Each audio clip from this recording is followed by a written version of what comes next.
Hello, and welcome to a special chapter book edition of Storytime with Teacher Beth. I'm Teacher Beth. Today we'll be reading Magic Treehouse number 1, Dinosaurs Before Dark, written by Mary Pope Osborne. If you have a copy and you'd like to read along, go ahead and grab it now. If not, you can click the link below where you can find your own copy. Chapter 4, Henry. Jack gasped as Annie held out her hand. Oh, brother. She was always trying to make friends with animals, but this was going too far. Don't get too close to him, Annie, Jack shouted. But Annie touched the pteranodon's crest. She stroked his neck. She was talking to him. What in the world was she saying? Jack took a deep breath. Okay, he would go down too. It would be good to examine the creature, take notes, like a scientist. Jack started down the rope ladder. When he got to the ground, Jack was only a few feet away from the creature. The creature stared at Jack.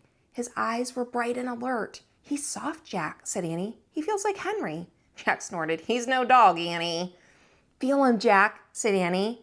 Jack didn't move. Don't think, Jack. Just do it. Jack stepped forward. He put out his arm very cautiously. He brushed his hand down the creature's neck. Interesting. A thin layer of fuzz covered the pteranodon's skin. Soft, huh? Said Annie. Jack reached into his backpack and pulled out a pencil and a notebook. He wrote, "Fuzzy skin." "What are you doing?" asked Annie. "Taking notes," said Jack. "We're probably the first people in the whole world to ever see a real-life pteranodon." Jack looked at the pteranodon again. The creature had a bony crest on top of his head. The crest was longer than Jack's arm. "I wonder how smart he is," Jack said. "Very smart," said Annie. "Don't count on it," said Jack. "His brain's probably no bigger than a bean." "No, he's very smart. I can feel it," said Annie. "I'm going to call him Henry." Jack wrote in his notebook, "Small brain, question mark?" Jack looked at the creature again. "Maybe he's a mutant," he said. The creature tilted his head. Annie laughed. "He's no mutant, Jack."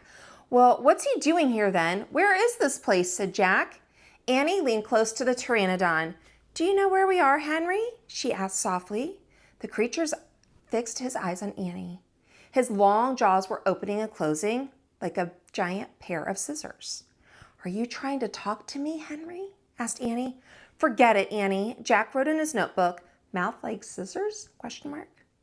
"Did we come to a long time long ago, Henry?" asked Annie. "Is this a place from long ago?" Suddenly, she gasped, "Jack!" He looked up. Annie was pointing toward the hill. On top stood a huge dinosaur. That was Magic Treehouse number 1, Dinosaurs Before Dark by Mary Pope Osborne. Make sure you like, subscribe, and ring that bell. I'll see you next time on Storytime with Teacher Beth. Bye.